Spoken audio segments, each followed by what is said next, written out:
dalka Eritrea waxa ku sugan kumanaan dhalinyaro Soomaaliyeed oo askar ah oo tababar loo geeyay halkaasi sanadkii 2019 xogta la xiriirta ciidamadaasi oo lagu sheegay inta u dhaxaysa 3 ilaa 7 kun ayaa in muddo ahayd mid qarsoon oo aanay saraakiisha dawladda si furan uga hadal isagoo ka hadlayay dhawaan xafladii uu xilka ku wareejinayay ayaa madaxweynihii xilka ka degay Maxamed Cabdullaahi Farmaajo uu markii ugu horeysay si furan uga hadlay jiritaanka ciidamadaasi oo dhan 5 kun oo hadda lagu tababarayo ama tababarkooda ku dhameystay dalka Eritrea ciidankaasi tababarkooda waxay dhameysteen sanadkii la soo dhaafay dhexaad iyadoo la rabay in la keeno dib baan u dhignay sababtoo ah xaaladda siyaasadeed iyo doorashada aan ku jirnay inay saameyso madaxweyne ciidankaas waa ku diyaar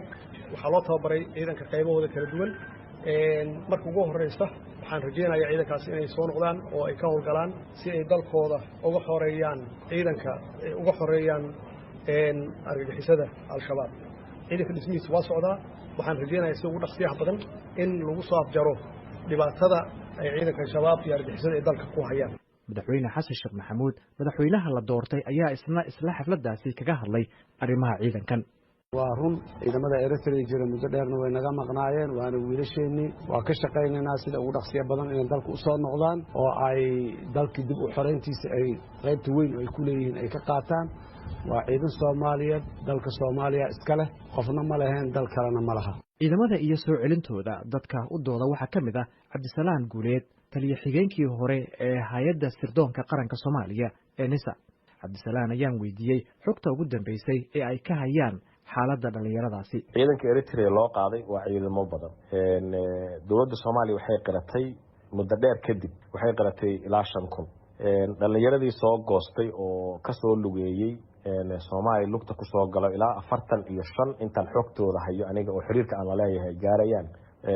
waxay sheegeen inay 5,500 ahaayeen waxayna ka hadlayaan ciidanka meesha la yiraahdo Waaca iyo Baxarbaar iyo maaragtay dhinacaas oo xeebta Musawac iyo Casab iyo dhulkaas maaragtay mariinka loo tababarayay ahaayeen ciidankaas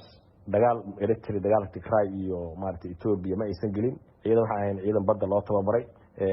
nolol xumo iyo dhibaato badan oo la kulmay meelaha tababarka ay kala kulmayeen qaar baa indhabeelay dawladda Eritrea waxay u isticmaalaysaa ciidankaas inay buuraha ku jebiso inay jid ku dhisto inay yani way ku shaqaysanaysay nolol xumo aad u badan daawo la'aan qaar ku indhabeelay inta xogta aan hayo oo runtii ay iga sheekay dhalinyarada meesha joogtay qaar badan isqabsa iyaga ciidamada Eritreanka tababaraya kamid ahaa u dhinteen marka kuwa dad sidaas oo daruufo badan u dhintay way jiraan laakiin intooda badan way nool yihiin xaaladda hadda waa laga bedelay xaalad cusub oo magaalada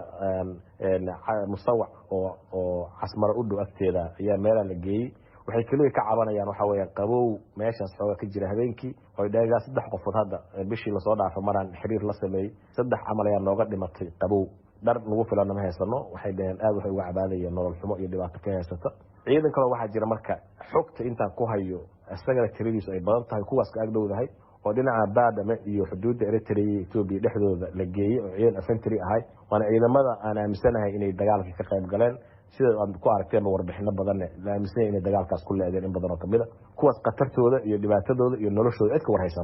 maaha markii ugu horeysay oo ciidamo Soomaaliya lagu soo tababaro dibadda sanadihii ugu dambeeyay waxa ciidamada Soomaaliya lagu soo tababaray dalal ay ka mid yihiin Turkiga, Uganda iyo Djibouti laakiin sida ay qabaan dadka ka faalooda arrintan ciidamada la geeyay Eritrea ayaa waxa cambaar gaara u yeelay laba arrimood in halkaasi lagu geeyay qorshe qarsoodi ah oo ay maamuleysay hay'adda nabad sugidda iyo sirdoonka qaranka Soomaaliya iyo in dhalinyaradaasi markii la qorayay loo sheegay in loo qaadayo dalka Qatar in lagu biiro ciidanka ma aha waajib qaran Soomaaliya si meelo badan oo dunida ah ka jirta laakiin shaqo la'aanta iyo fursadaha oo yar awgood ayaa ku qasba dhalinyaro badan inay ku biiraan ciidanka waxaa sidoo kale ka faa'iideysta daruufaha dhalinyarada haysta kooxaha argagixisada oo ciidamo u qorta haddaba maxay shuruucda caalamiga ah ka qabaan in si qasab ah la isku askareeyo ama haddii qaar badan oo ka mid ah dhalinyarada tababarka u jooga Eritrea la siray markii hore ama aysan ku qanacsanayn tababarka loo geeyay Eritrea xasan shire sheekh oo ah madaxa hay'adda difaacayaasha xuquuqda aadanaha ee bariga Afrika ayaa su'aashaasi weydiiyay waa mahadsantiin colaad ama bahda VOA dhageystayaasha sharafta leh marka koowaad arrintan oo dhalinyarada Soomaaliyeed ee 5 kun kor u dhaafay loo diray dalka Eritrea si ay tababar u soo qaataan laba arrinba waa lagu jabiyey iyo arrimo kale oo maaragtay oo hadda aan la koobi karayn. arrinta koowaad waxay tahay in dadka la askareeyo waa in ayaga ay ka go'daa volunteer ah, waa shaqo, askarinimadu waa shaqo, inay dhahaan waa ogolnahay, meeshaas baa naloo wadaa oo lala baayactamo, meeshaas baad tegaysiin, tababarkaas baa laydin soo siinayaa, askar ka tirsan ciidanka baad naqanaysiin, ay saxiixaan ay ogolaadaan, tartan baa loo galaa, weli maaragta arrimahaas oo kale waa competitive, aad baa maaragta dhalinyaradu u jecel yihiin. marka labaadna waxay tahay, marka taasi waxaa lagu jabiyey wax la yidhahdo false pretense ayaa la sameeyey, waxaa la yidhahdaa been abuur ayaa lagu qiyaamay, meel kale baa shaqa laidiin geenaya baa la yiri, ka dambana meeshaas baa lagu shubay. marka waa dembi, iban xeerka ciqaabtu waa oogayaa dembi weeye in false pretense amba been iyo qiyaamo lagu sameeyo qof amba dad. kan labaadna waxay taasaan sheegay, askarinimadu waa shaqo, shaqadaasna waa in qofka laga dhaadhiciyaa, uu ogolaadaa, uu si volunteer uu saxiixaa. marka labadaas baa lagu jabiyey. waxaa kaleetoo jira in haddana meel kale, masrax kale oo dagaal aysan shuqul ku lahayn, oo laba wadan oo kale ay dirirayaan dhexdoodii, amba waddan dhexdiisa Ethiopia iyo Eritrea oo markaa ayagana duulaan ku ah qayb kamid ah Ethiopia, in laga qayb geliyey oo dagaalka ay ka qayb qaateen Tigray. taasna annada kale waa arrin kaleeto oo jebinaysa shuruucda caalamiga ah. marka intaba meel ka dhacay aad u weyn bay tahay. dhalinyaradaasi waxaan rajaynaynaa ayagoo fayad qabo in waddankoodii lagu soo celiyo, ka dambana maaragtay dib loo maaragtay oriented gareeyo,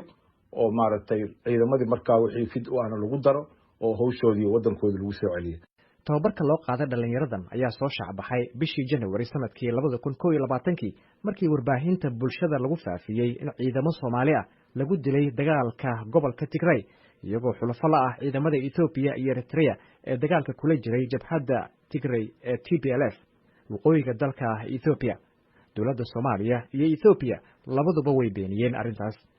marka kaliya ee ay dowladda arrintaasi si taxaddar leh uga jawaabtay waxay ahayd bishii January ee 2021